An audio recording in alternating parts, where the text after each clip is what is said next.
স্বাগত ডিবিসি সংবাদে আপনাদের সাথে আছি সোনিয়া আফরিন নিশিতা। এক সপ্তাহের ব্যবধানে ঢাকা কলেজ ও সিটি কলেজের শিক্ষার্থীদের মধ্যে আবারও সংঘর্ষ হয়েছে। দফায় দফায় ধাওয়া পাল্টা ধাওয়ার পাশাপাশি ইট পাটকেল নিক্ষেপ করে উভয় পক্ষ। পরিস্থিতি নিয়ন্ত্রণে লাঠিচার্জ ও কাঁদানে গ্যাস ছুড়ে পুলিশ। সংঘর্ষে শিক্ষার্থী ও পুলিশ সহ আহত হয়েছে অন্তত 50 জন। যে কোনো ধরনের সংঘাত এড়াতে শিক্ষার্থীদের মোটিভেশন দেওয়া হচ্ছে বলে জানান সিটি কলেজ কর্তৃপক্ষ। ফের উত্তপ্ত রাজধানীর সায়েন্স ল্যাব। মঙ্গলবার দুপুর 12টার দিকে সংঘর্ষে জড়িয়ে পড়ে ঢাকা কলেজ ও সিটি কলেজের শিক্ষার্থীরা। সংঘর্ষ চলে বেলা 3টা পর্যন্ত। এ সময় দফায় দফায় ধাওয়া পাল্টা ধাওয়ার ঘটনা ঘটে। এক পর্যায়ে ইটপাটকেল নিক্ষেপ করে উভয় পক্ষ। পরিস্থিতি নিয়ন্ত্রণে লাঠিপেটা ও কাঁদানে গ্যাস ছুড়ে আইনশৃঙ্খলা বাহিনী। ঢাকা কলেজের শিক্ষার্থীদের অভিযোগ, সোমবার তাদের কলেজের এক শিক্ষার্থীকে মারধর করে সিটি কলেজের শিক্ষার্থীরা। এর পরিপ্রেক্ষিতে দুই কলেজের শিক্ষার্থীরা সংঘর্ষে জড়িয়ে পড়ে। ওভারব্রিজ দিয়ে রাস্তা পার হচ্ছিল, অতর্কিতভাবে সিটি কলেজের কিছু শিক্ষার্থী সিভিল ড্রেসে এবং ড্রেসে তারা হামলা শুরু করে। কয়েকদিন পর পর এটা কি দেশের বিরুদ্ধে ষড়যন্ত্র করতেছে না এখান থেকে উস্কানি দিতেছে, এটা খুঁজে বের করতে হবে। সিটি কলেজে কেউ ছিল কি ছিল না এটার কোনো প্রমাণ কেউ দিতে পারে না। পুলিশ জানায়, বারবার দুই কলেজের শিক্ষার্থীদের এই সমস্যার সমাধান হওয়া দরকার। এতে পুলিশের অনেক সদস্য আহত হয়েছে। তৃতীয় কোনো পক্ষ নাশকতা করার চেষ্টা করছে কিনা তা খতিয়ে দেখা হচ্ছে। পিছনে আবার অন্য কোনো চক্র আছে কিনা, যেমন কালকে আমি যখন সিসি ফুটেজ ক্যামেরা দেখতেছিলাম, এখানে যারা এই যে ঢাকা কলেজের একজন স্টুডেন্টকে যারা মারলো তারা কিন্তু সবাই হচ্ছে সিভিলে ছিল। এই সিভিলে এরা কি আসলেই সিটি কলেজের কিনা এটা বোঝা যাচ্ছে না, মানে সিটি ওই ইয়েটা এত পরিষ্কার না। আমরা ওটা নিয়ে কাজ করতেছি। শিক্ষার্থীদের কোনো ধরনের সংঘাতে না জড়িয়ে শান্ত থাকার আহ্বান জানিয়েছেন সিটি কলেজের ভারপ্রাপ্ত অধ্যক্ষ FM মোবারক হোসাইন। বলেন, পুরো বিষয়টি এখন আইন শৃঙ্খলা বাহিনীর হাতে ছেড়ে দিতে হবে। আমরা সব সময় অত্র এলাকার নিরাপত্তার জন্য, আমাদের শিক্ষার সুষ্ঠু পরিবেশ নিশ্চিত করার জন্য, অত্র এলাকার যানমালের নিরাপত্তা বিধান নিশ্চিত করার জন্য আমরা সর্বদাই চেষ্টা করে যাচ্ছি। আমাদের কলেজে যারা হামলা করেছে তাদেরকে চিহ্নিত করে তাদের বিরুদ্ধে আপনারা কঠোর আইনগত ব্যবস্থা গ্রহণ করুন। আগামী 2 দিনের জন্য সিটি কলেজ বন্ধ ঘোষণা করা হয়েছে। গত 15 এপ্রিল সায়েন্স ল্যাব মোড়ে ঢাকা কলেজ ও সিটি কলেজের শিক্ষার্থীদের মধ্যে ধাওয়া পাল্টা ধাওয়া ও সংঘর্ষের ঘটনা ঘটে। Farhaduzzaman, DBC news, Dhaka. রাজধানীর তেজগাঁওয়ের শহীদ তাজউদ্দিন সড়ক অবরোধ করেছেন কোহিনুর কেমিক্যালের কর্মচারীরা। এই মুহূর্তে সেখানে রয়েছেন আমাদের সহকর্মী মোহাইমুনুল খান অপু। জানাবেন যে কোহিনুর কেমিক্যালের কর্তৃপক্ষ কিংবা পুলিশের পক্ষ থেকে এখনো কোনো বক্তব্য এসেছে কিনা এবং সেখানকার সবশেষ কি তথ্য আছে আপনার কাছে বিস্তারিত?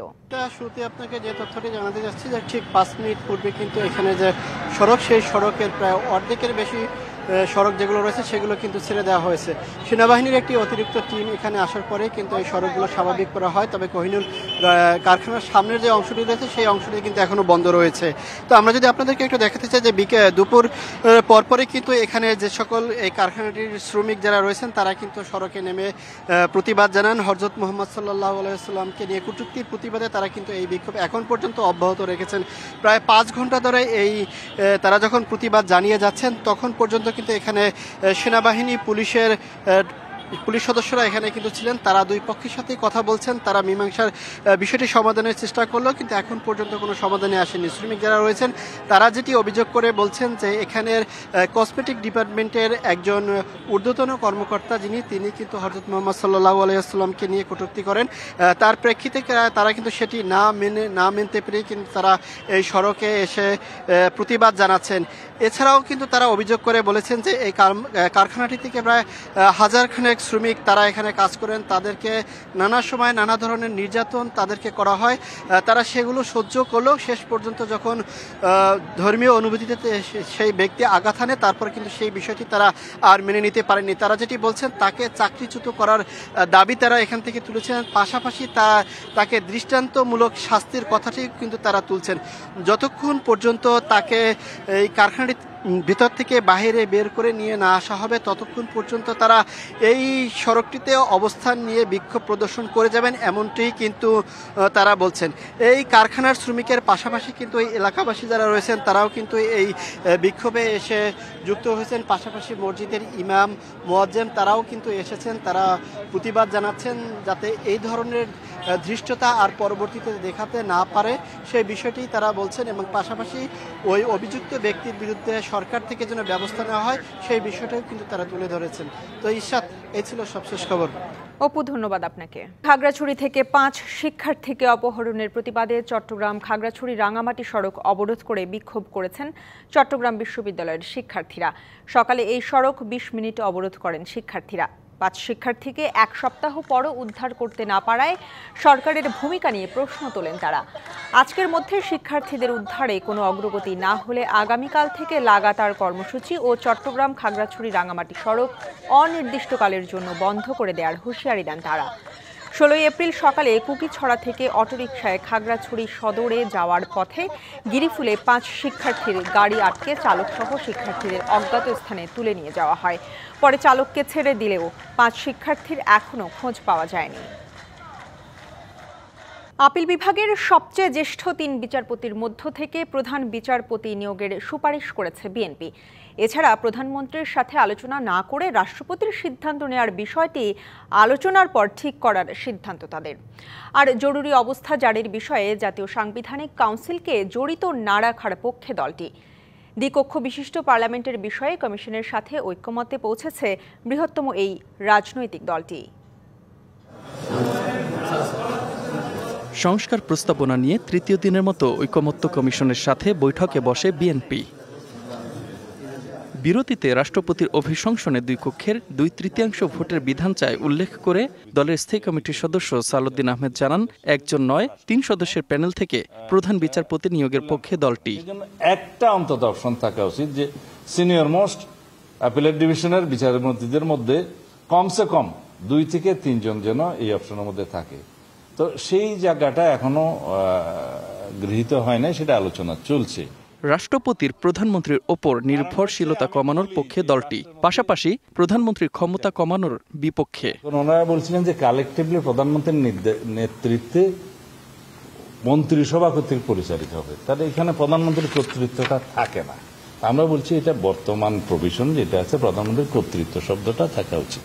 আর জরুরি অবস্থা জারির প্রশ্নে এনসিসিকে জড়িত রাখতে চায় না বিএনপি। জরুরি অবস্থা জারির ক্ষেত্রে ওনারা প্রস্তাব করেছেন যাতে মৌলিক অধিকার সহ কিছু কিছু অধিকার যে নাগরিকদের স্থগিত থাকে সেগুলো স্থগিত রাখা যাবে না এবং আদালতে মামলা করতে পারবে।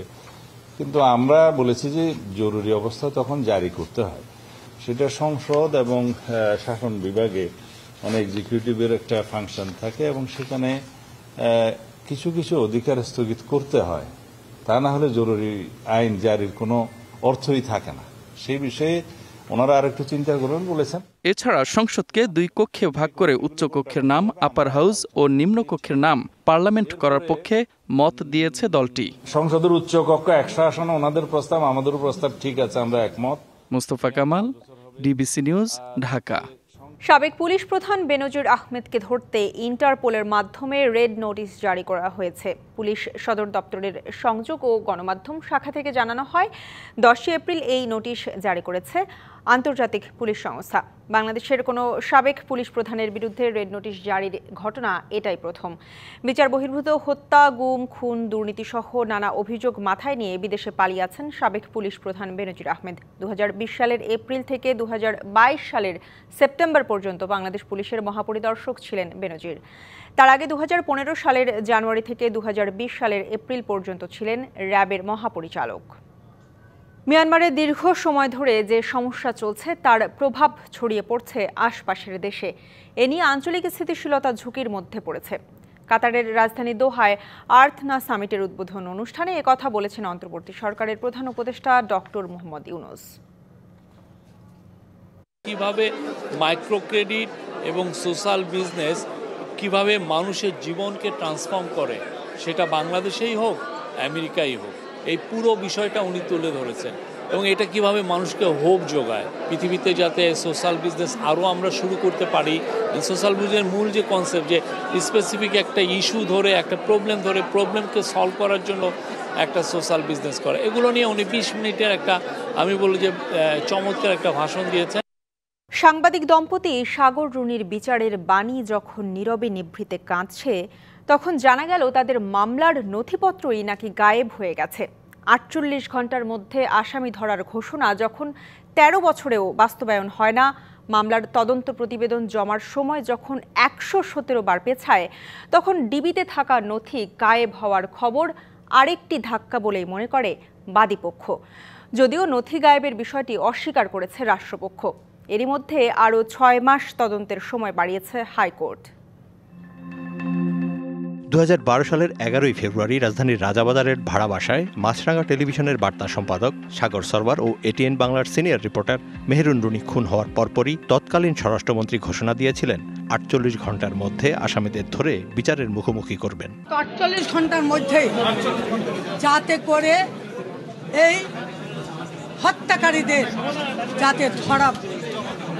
সেই 48 ঘন্টা কত ঘন্টার গহ্বরে হারিয়ে গেছে তার গুনতি করা যায়নি আর, কারণ এরই মধ্যে কেটে গেছে 13টি বছর। পুলিশ, ডিবি, র্যাব, পিবিআই হয়ে স্পেশাল টাস্কফোর্স ঘুরলেও তদন্ত প্রতিবেদন আর আলোর মুখ দেখেনি। কত আন্দোলন, আলটিমেটাম এলো, কাজের কাজ কিছুই হলো না। আমরা সাগরদের হত্যাকাণ্ডের বিচার দেখতে চাই। 117 বার সময় বাড়িয়েও যখন তদন্ত শেষ করা গেল না, তখন মঙ্গলবার হাইকোর্টের শুনানি শেষে রাষ্ট্রপক্ষকে উদ্ধৃত করে বাদীপক্ষের আইনজীবী জানায় মামলার বেশ কিছু নথিপত্র গায়েব হয়ে গেছে। রাষ্ট্রপক্ষ একটু বলার চেষ্টা করেছেন যে অনেক কিছুই ডিসঅ্যাপিয়ার হয়ে গেছে, অনেক কিছুই অনেক দিনের আগের নথি, অনেক কিছুই খুঁজে পাওয়া যায়নি। সিডি, ডিভিডি কোন জায়গার কি হয়েছে, মিসপ্লেস হয়ে গেছে, যথেষ্ট জায়গায় নাই, এই সমস্ত কথা তিনি বলেছেন। কারণ আদালত প্রশ্ন করেছিলেন এত সময় কেন দরকার। তবে বাদীপক্ষের আইনজীবীর দাবির উল্টো কথা জানালো রাষ্ট্রপক্ষ। প্রতিপুরনে গায়েব হয়নি, কাজ করছে তো। তাহলে যদি পুরতো তাহলে আপনার সামনেই তো দেখেন এই যে রিপোর্টটা একটা অগ্রগতি প্রতিবেদন এসছে, সেটা কিভাবে আসলো?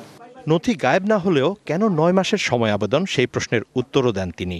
9 মাস আমি চেয়েছিলাম, কোর্ট আমাদেরকে 6 মাস দিয়েছে। কারণ 9 মাস চাওয়া হচ্ছে বারবার কোর্টের কাছে যে সময় আবদার করা, এটা দেখতে ভালো দেখায় না। আমরা চেষ্টা করছি যত তাড়াতাড়ি সম্ভব রিপোর্টটা দেওয়ার জন্য, এটির ফাইলটা ক্লোজ করার জন্য। অন্যদিকে ডিবি হেফাজতে সাগর রুনি মামলার নথি পুড়ে যাবার তথ্য সঠিক নয় বলে দাবি করে DMP. Mizan Ahmed, DBC news, Dhaka. রাজধানীর বনানীতে প্রাইম এশিয়া বিশ্ববিদ্যালয়ের শিক্ষার্থী জাহিদুল ইসলাম পারভেজ হত্যার ঘটনায় আলোচিত 2 নারী শিক্ষার্থী ফাতেমা তাহসিন ঐশী এবং ফারিহা হক টিনাকে সাময়িক বহিষ্কার করেছে ইউনিভার্সিটি অফ স্কলার্স। ঘটনাটিকে ভিন্ন খাতে নিয়ে যাওয়ার চেষ্টা করা হচ্ছে, এমন অভিযোগ এনে শিক্ষার্থীরা বলছেন লাশের রাজনীতি দেখতে চান না তারা। এদিকে মামলার আসামি বৈষম্য বিরোধী ছাত্র আন্দোলনের বনানী থানার যুগ্ম সদস্য সচিব হৃদয় মিয়াজিকে গ্রেপ্তার করেছে পুলিশ। বনানীর ইউনিভার্সিটি অব স্কলার্সের 2 নারী শিক্ষার্থীকে নিয়ে হাসাহাসির জেরে শনিবার প্রাইম এশিয়া বিশ্ববিদ্যালয়ের শিক্ষার্থীদের সাথে টেক্সটাইল বিভাগের শিক্ষার্থী পারভেজের কথা কাটাকাটি হয়। পরে বিশ্ববিদ্যালয় কর্তৃপক্ষ তা মীমাংসাও করে দেয়। সিসিটিভি ক্যামেরায় দেখা যায় কিছুক্ষণ পর ক্যাম্পাস থেকে বের হলে একদল যুবক পারভেজকে এলোপাতাড়ি ছুরিকাঘাত করে হত্যা করে। তুচ্ছ ঘটনার জেরে প্রাণ দিতে হলো পারভেজকে, যে ঘটনায় ক্ষোভ ছড়িয়েছে সাধারণ শিক্ষার্থীদের মাঝে। কারণ এই কিশোর গ্যাংগুলোকে যদি নির্মূল করা না হয় তাহলে আমরা সাধারণ শিক্ষার্থীরা নিজেদের নিরাপত্তা বোধ করতে পারছি না। তাদের সর্বোচ্চ শাস্তি ফাঁসি চাই, মেয়ে দুটোকে শাস্তির আওতায় আনা হোক। এদিকে এই ঘটনায় আলোচিত 2 নারী শিক্ষার্থী ফাতেমা তাহসিন ঐশী এবং ফারিয়া হক টিনাকে সাময়িক বহিষ্কার করেছে ইউনিভার্সিটি অফ স্কলার্স। পারভেজ হত্যার তদন্তে সব ধরনের সহযোগিতার আশ্বাস আসে কর্তৃপক্ষের কাছ থেকে। আমরা কিন্তু পুলিশ এবং র্যাবকে মেয়ে দুইটার যত যাবতীয় তথ্য আমাদের কাছে আসছে, আমাদের রেকর্ডে যাচ্ছিল, আমরা অলরেডি তাদেরকে প্রোভাইড করেছি। যেহেতু একটা নাম আসছে, এই তদন্ত চলাকালীন সময়ে একাডেমিক অ্যাক্টিভিটিসে পার্টিসিপেট করার জন্য। এই হত্যাকাণ্ডের পেছনে নিষিদ্ধ সংগঠন ছাত্রলীগ ও বৈষম্য বিরোধী আন্দোলনের কয়েকজন নেতাকেই দুষছেন বেসরকারি বিশ্ববিদ্যালয় ছাত্রদলের সভাপতির। সামনে আনেন বিভিন্ন তথ্য উপাত্ত। ছাত্রলীগের বিভিন্ন ক্যাডারদেরকে পুনর্বাসন করার জন্য নাম ঢুকিয়ে দিচ্ছেন বৈষম্যবিরোধী নেতারা। বনানীতে যে হত্যাকাণ্ডটি ঘটিয়েছে সেখানে ব্যঞ্জন গ্রুপ নামে একটি গ্রুপের নাম উঠে এসেছে, আমরা প্রমাণ দিয়েছি আপনাদেরকে। সেই ব্যঞ্জন গ্রুপের সদস্য ছাত্রলীগের সাবেক 2 জন ছাত্রনেতা এবং বৈষম্য বিরোধী ছাত্রদলের নেতারা। আর পুলিশ বলছে হত্যাকারী যে কোনো দলেরই হোক না কেন, শাস্তি তাকে পেতেই হবে। এবং এই ঘটনাটি আমরা খুব গুরুত্ব দিয়ে তদন্ত করছি মামলার প্রকৃত রহস্য উদ্ঘাটন করতে। মামলা তদন্তের ক্ষেত্রে আমরা পূর্ণাঙ্গ পেশাদারিত্বের মাধ্যমে আমরা কাজটা করব এবং এই ক্ষেত্রে কে কি কার ব্যাকগ্রাউন্ড কী সেটা হচ্ছে আমাদের কাছে গুরুত্বপূর্ণ হচ্ছে ঘটনায় কারো সংশ্লিষ্টতা আছে কিনা।